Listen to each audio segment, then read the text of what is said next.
I'm Sarah, And I'm Chelsea. and this is Weathered.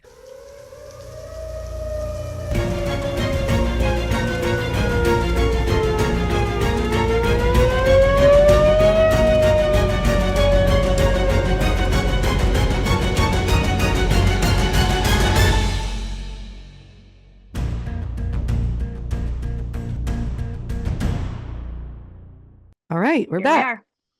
We're back. Hello, everyone. Hey, I'm so tired, but I'll make it through this. You will, because this is an exciting story. So, Perfect.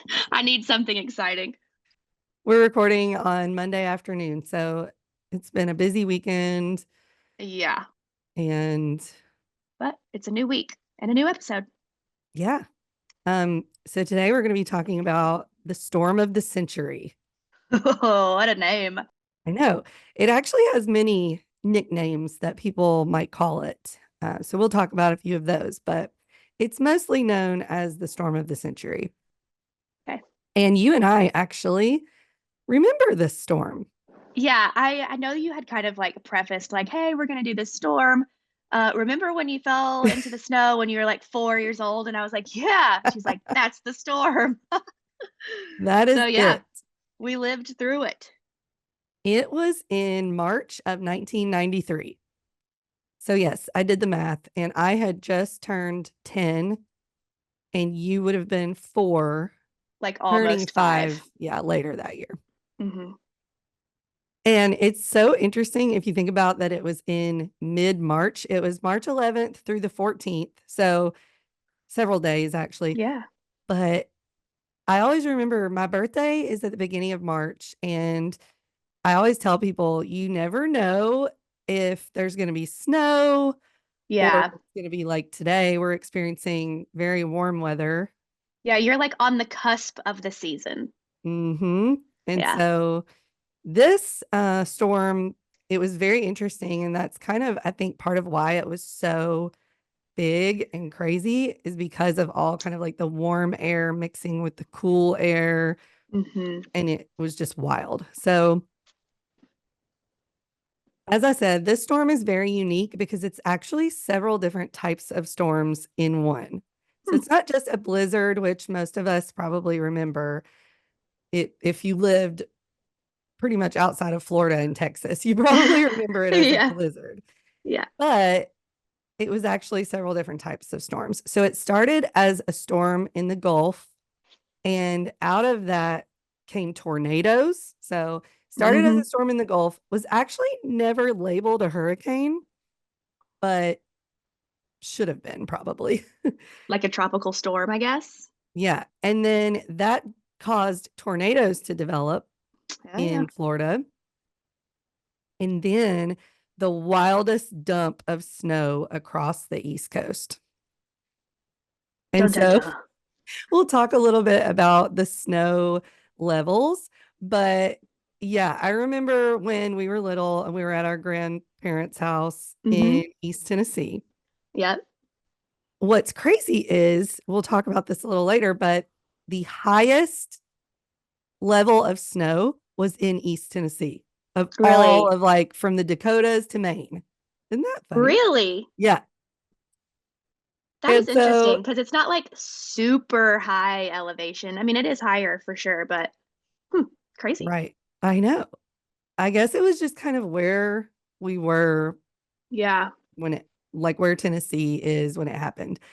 And I remember at our grandparents' house, and I don't like, I physically remember seeing this happen, but I also feel like there's pictures. I wasn't able to find any. Maybe we can find some later and share them. But our grandparents' house had a front porch. And I would say, I don't know, it's at least 2 or 3 feet high, right? I mean, yeah, I would say like maybe not 3 feet, but like 2.5. I mean, it's pretty tall. Yeah, if I'm standing next to it right now, it's probably above my knees, and I'm Yeah. pretty tall Just a at like little. five Yeah. seven. Yeah. So you were 4, I and know we were exactly. just so excited. Luckily, we had power. I don't remember us like losing power or anything like No. that. we were at our grandparents' house often. So we Yes. were just so excited that there was snow. We were going to play. And you were bundled up in your snow outfit. I think it was purple. I looked Hmm. like a huge Barney. Yeah, and almost like it had other colors on it too. Yeah, Like, we will find this photo. but the snow was well above the porch, like the level of the porch. So when you looked out from the front door, it just looked like you could just, run Keep walking. straight out into the snow. And it was very powdery snow, obviously. So you just like took off out the front door. And when you got past the porch, you just fell into the snow and you were like gone. Yeah, like go. I was at the on the ground. You couldn't see me. There is a photo somewhere, and all you see is like an outlining of my body, Yeah, just like in the snow. you went through. Yeah, that's So how that's much our snow there was. memory of the Yeah. storm of the century. And what's funny is I don't remember after that our family ever talking about like, oh, I mean, occasionally maybe like, oh, that big snow we had, but it was And it was a legit. big storm. Well, it was a big snow, but you have to remember that we're in Mountain City. We're in the Appalachian Mountains. It snowed a lot back then. Yes. This was obviously a bigger snow, but snow was not, we were used to it. Yeah. Yeah.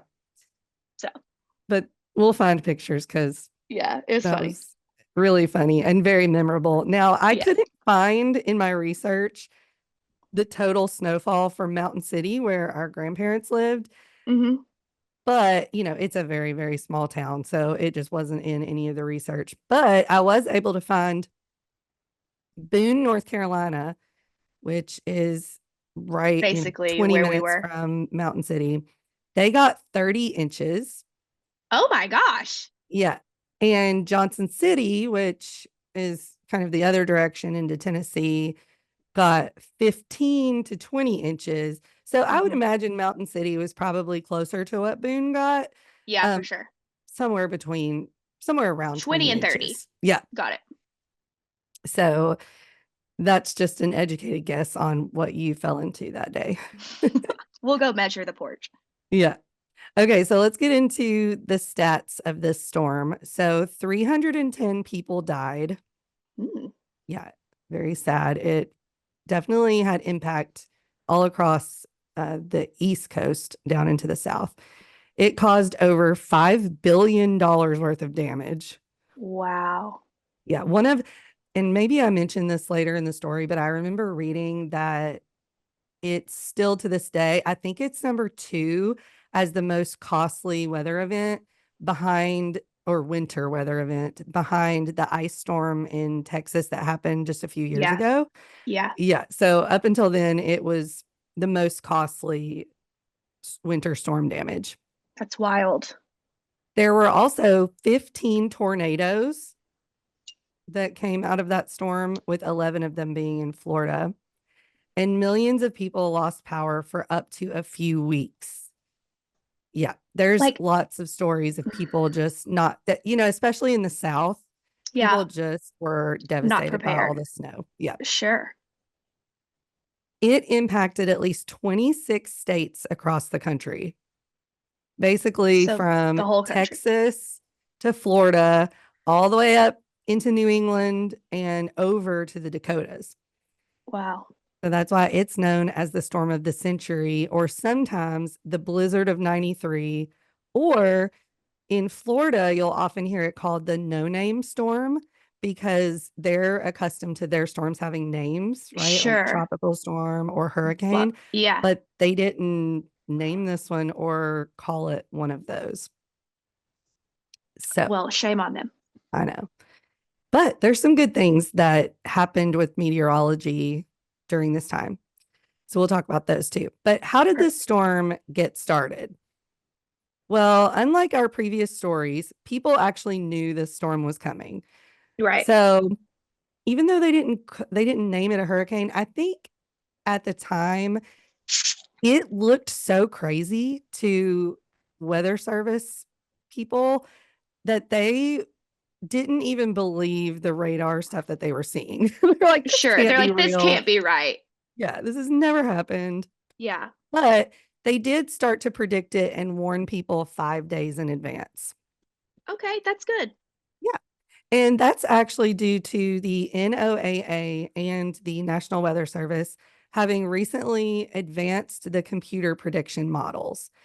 So, maybe we'll get more into this when I do a little more research on it, but the way we predict weather are these computer generated models of what the Right. computers are putting Right. together based on current data of what they think is going to Mhm. happen. And that was really new at this time. So they kind of had a further out idea. Sure.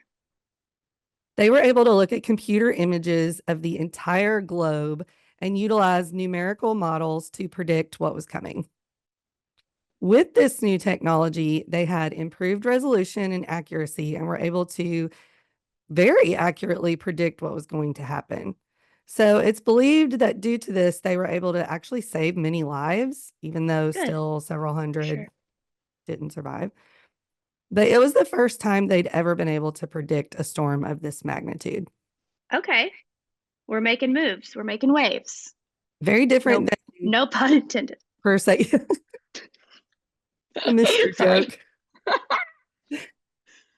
It's much different than, say, the tri-state tornado where Right. Where no there was anything was 0. happening. Yeah. Right.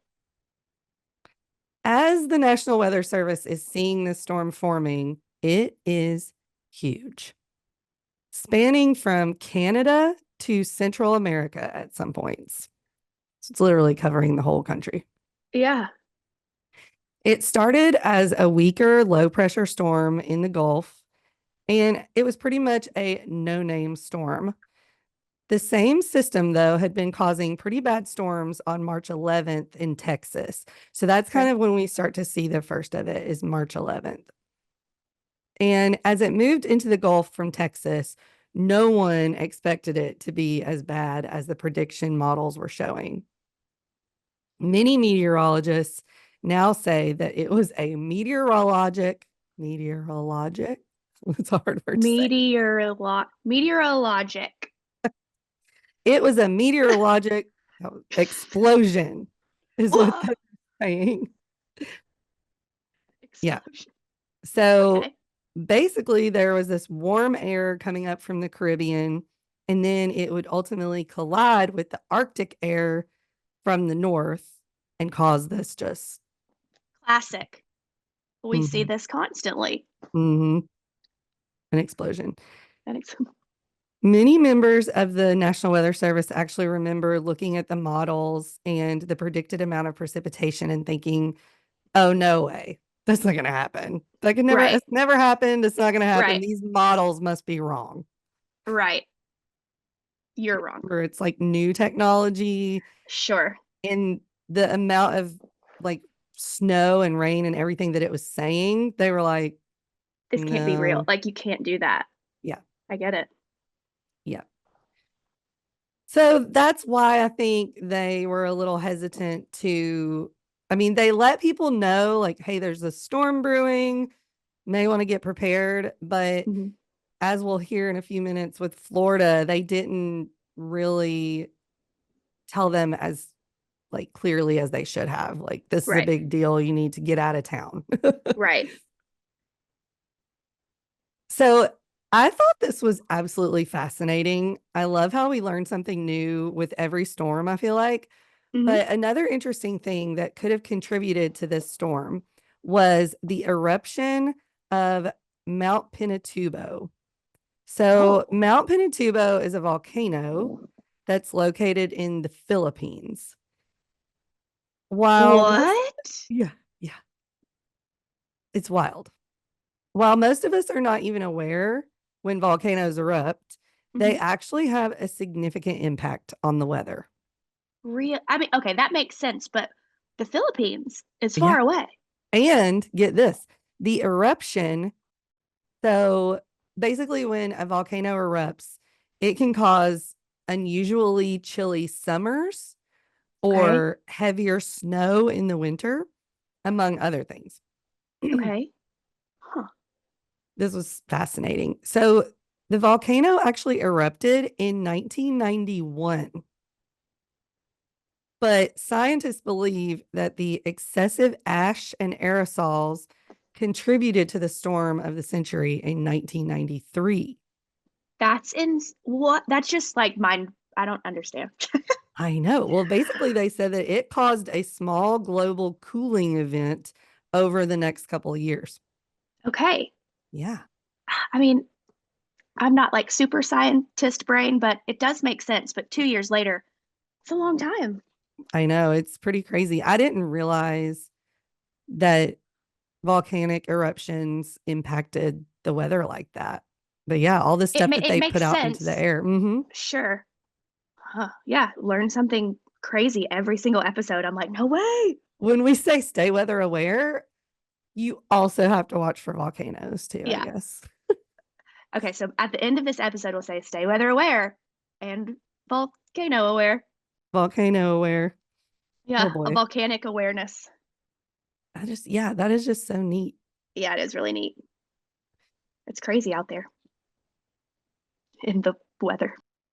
From what I can tell, I know we're going to just keep learning how everything affects everything. It's crazy. Yeah.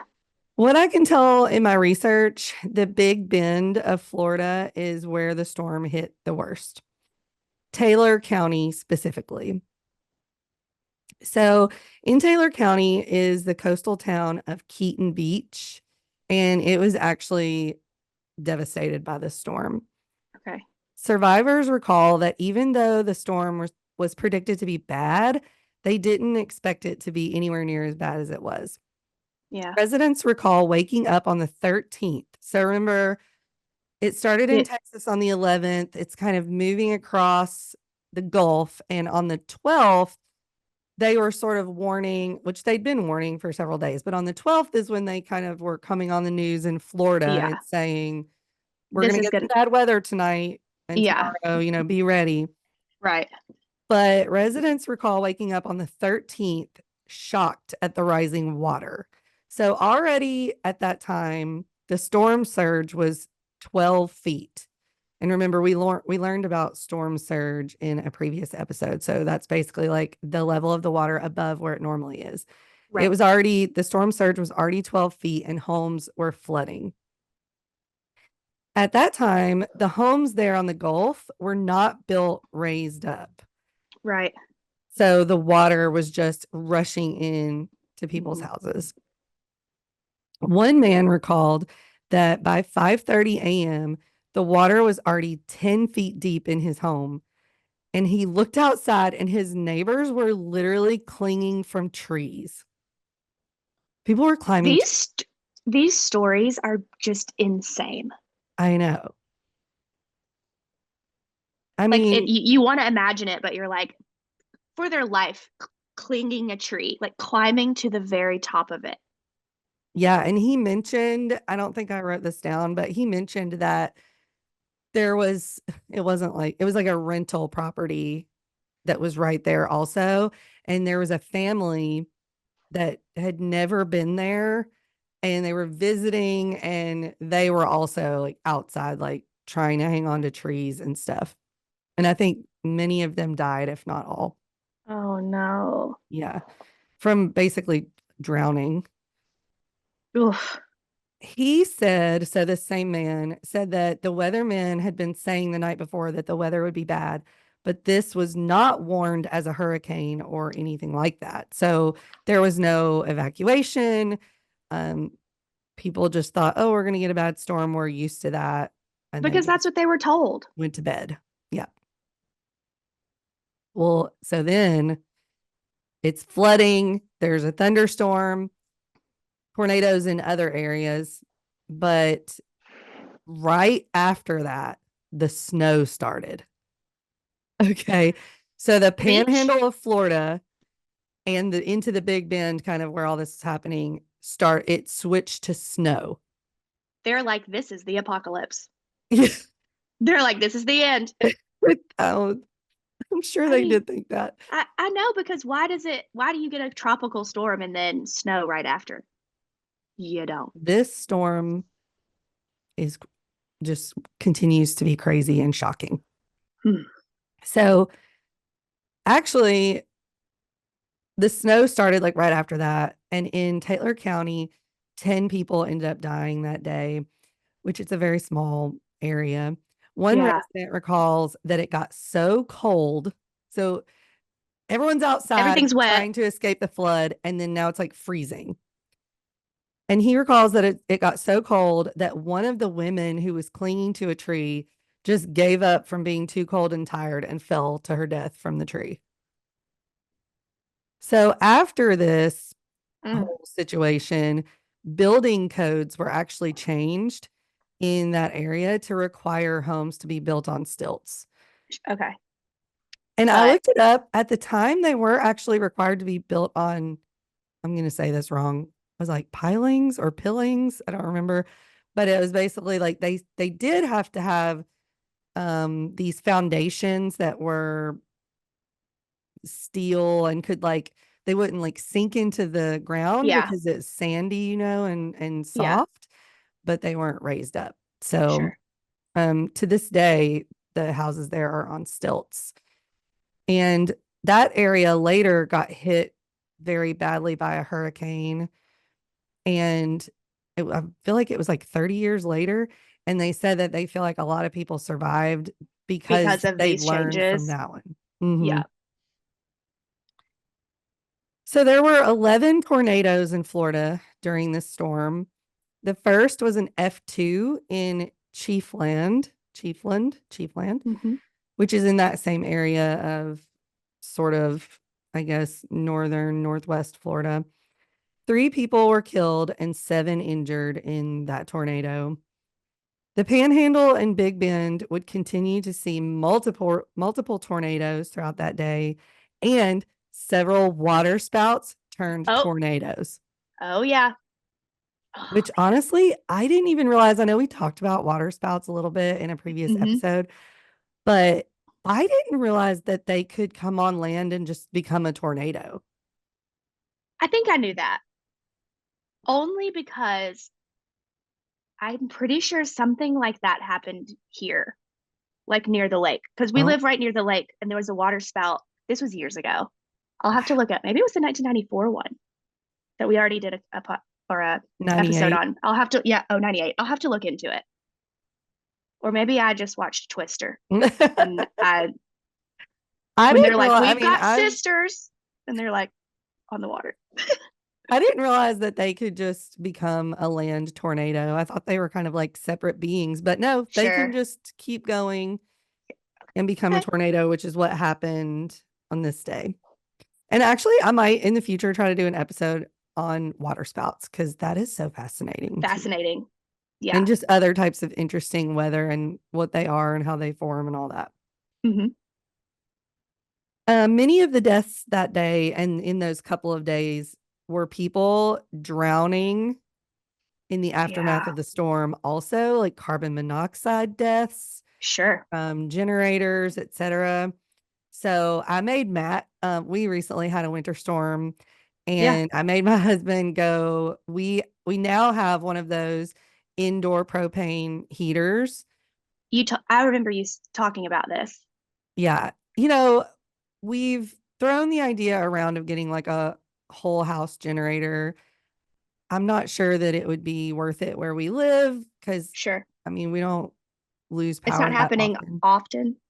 And with the indoor propane heater, it at least made me feel like we could safely like stay warm if we lost power for a significant amount of time. But I Yeah. made him buy a carbon monoxide detector Yeah. because, I mean, everyone should have one. yeah, so that we could keep it in the room with us and just make sure that that little heater, because you never know. I mean, I know there's ways to like Absolutely. test for leaks and stuff, but I just feel like, By that point, it's like, am I already poisoned? I don't know. yeah, and they're super cheap on Amazon. Yeah. It's So worth it.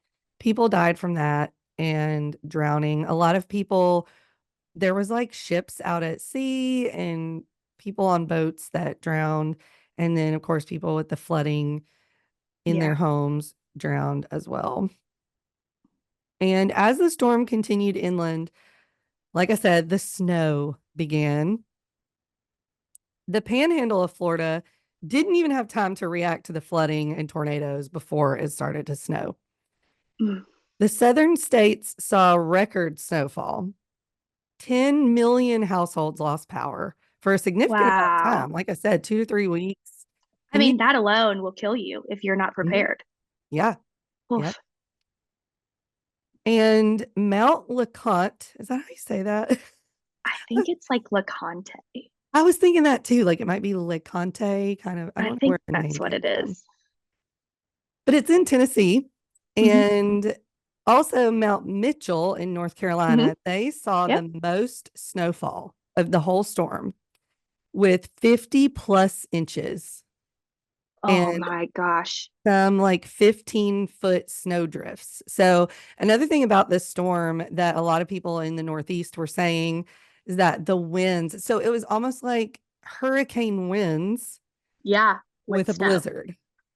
And Bad so, combination. yeah, 50 inches of snow, but then the winds are blowing so hard, it's blowing like walls of snow onto your home Oh my gosh. or over your cars or whatever. Yeah. So Mount LeConte, I should We'll have look looked that up. that up. Yeah. It's in the Great Smoky Mountains National Park. So it's in the area near Gatlinburg. I looked it up. I feel like I should know this because we grew up very close to there. But it's kind of in between what looked like Gatlinburg and like Cataloochee, where Hmm. I go skiing Yeah. sometimes. 50 plus inches there. And then Mount Mitchell is the highest mountain peak in the Appalachians, Hmm. which is not too far from Asheville. And it also had the highest snowfall for the area. So all of this was very close to where you and I were at the Yeah, I time. know.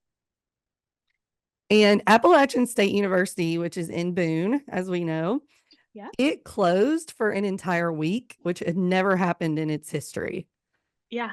Because they're I just believe it. used to, like we said, that area are just used to You're high used to snowfall. snow. Mhm. Hmm. But they closed for a whole week. But there were also, this is crazy too.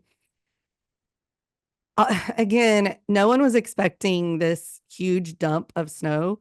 Hmm. So there were people on the road. And I think a lot of times, people think, well, I've got 4-wheel drive or whatever, Yeah. I'll be fine.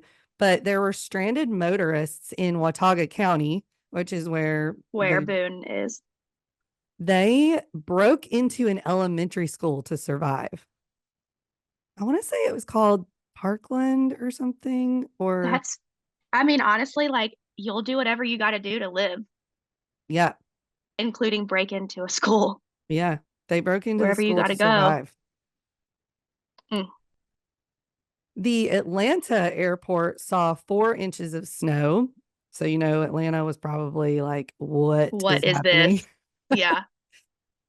Most all highways and interstates from Georgia through Tennessee, North Carolina, and up into Virginia were closed. The storm also closed every major airport on the East Coast, Oh my which was gosh. also Everyone. unprecedented. Yeah. Not only was this record snowfall for most of these places, but it came with lightning and thunder as well. This storm is bizarre. This is horrifying also. But as I mentioned, Okay. it moved up the East Coast and it was basically following the Appalachian Trail Oh in no. March. So, There are people on the trail. yeah, Oh no. they had to rescue over 200 hikers from the I just trail, got chills because I didn't even think about that. literally out in tents and stuff. Yeah. Oh my gosh. That's Yeah, horrifying. super scary. So, fun Mm. fact, the National Weather Service actually does not name winter storms. So, again, maybe why some people call it the no name storm. Hmm. However, recently the Weather Channel has been naming them. So, the Weather Channel is not like affiliated It's with, not the weather service. right. Right. But they've just all of a sudden decided to start naming them, which I guess I can see why. They said that it helps spread awareness online and with social Sure. media. Can Yeah. use hashtags, stuff like that. Yeah. But the National Weather Service does not recognize these names. Okay. So it was funny because I remember that recent storm that we had, they Mhm. were calling it, they call it. Now I I don't can't remember it remember. having a name. It did. And now I can't remember what it is, but I remember some of the meteorologists that I follow on social media, they were like, I guess we're giving them names now. Just kind of get smart about it. Yeah. But they do have a what's called the Northeast Snowfall Impact Scale, or NESIS, Mhm. which categorizes the storms as 1 through 5, one being notable and 5 being extreme. Okay.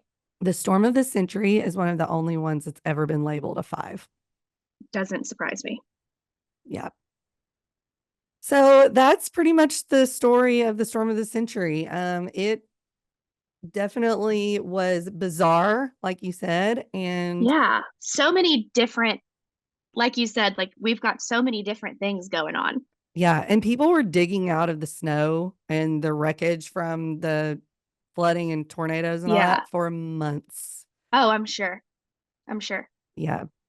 I And understand so, why it was so impactful, like on the economy and like super mhm, expensive. Like, of course it was. This was bad. yeah. And I think it taught a lot of people, hey, you need to pay Let's attention, take, yeah, be let's take this prepared. seriously. Yeah. Yeah. Weather is serious and you have to be prepared. You never know, which is Well, why and we I even think, have this podcast in the first place. yes, to help educate and like for people to learn And even us, like, how, we don't know everything. Like, oh, totally, we're going to learn I together. mean, yeah, exactly. We're just learning all at the same time. And I think my neighbors like were laughing at me. Not all of them. I think some of them are kind of preppers too, but many of them were like laughing at me when we were getting warnings of this last storm because I was ready. I have like food, Yeah. water, propane, fuel, we're gassing up the cars. We're like, and my Yeah, neighbors but are like, that are is, you worried we're going to lose power? and you're like, yeah, you never know. Nope. And I'm that's the not thing is like, relying on this grid. exactly. And that's the thing is like, even rolling blackouts and things like that They'll do can that. make a, Yeah. they'll do that. But like, even that is really hard on people if you already aren't prepared. Like, if you lose Yep. your heat for hours, even if it's just an hour, Yep. that's tough.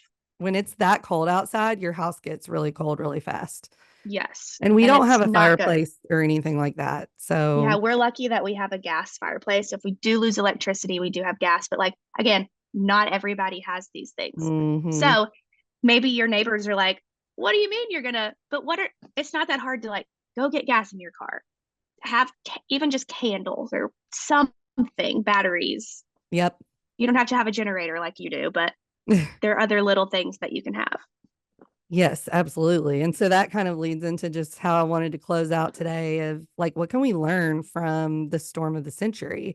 And Yeah, one of those is to heed weather warnings and sure. be aware and just plan to be prepared, even if you're not sure how bad it could get. And I think that's even more of a reason to be prepared is when you don't know. Like, Yeah. they're saying one thing, but like someone else is saying another thing.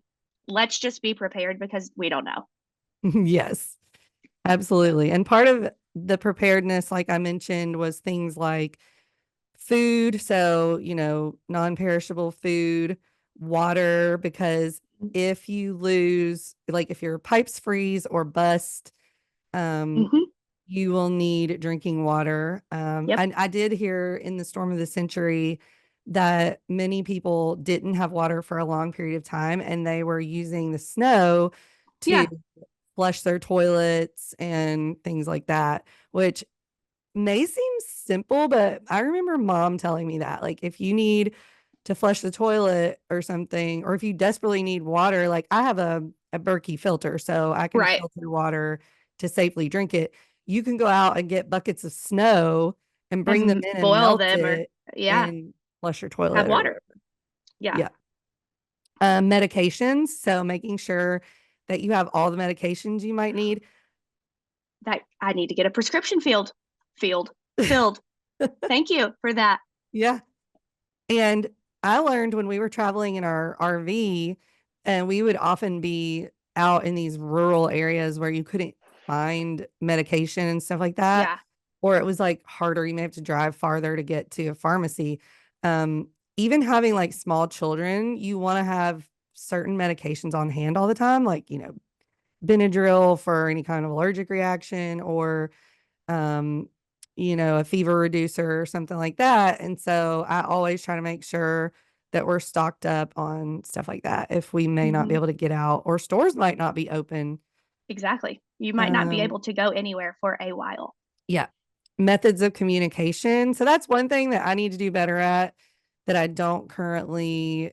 I mean, I have a weather radio, and so I could pick up radio broadcasts so that I could get communication, but could we reach each other or like our Right. parents or something if, Right. There are no we, cell phone yeah, because or I have yeah, chargers, but they I, only go so far. yeah, I've got one that'll last like 100 hours, but Mine won't last probably that depends long, on I how don't think. many devices you're charging up. Exactly. And then batteries. So having a ton of batteries for things, fuel for your generators or for your cars. And don't forget to have emergency kits in your car in the winter in Oh case yeah, you in do case you get get stranded. stranded. Smart. Yep. And you can just look up online like good things to have in your car. I actually have the only thing I have in there right now is kind of like first aid kit. And then I have one of those little emergency blankets that's Mhm. just in a little package. It's like a foil looking thing. Yep. So, and then water and stuff like that. Mhm. We also can learn from this storm the value of the National Weather Service and forecasting, and that we are lucky to have those Yeah. things to help us. And then also the community resilience is huge. I mean, these people all helped each other. Mhm. There were stories from New England, especially where they were like helping people shovel out Yeah. and plow out That's one of of their homes.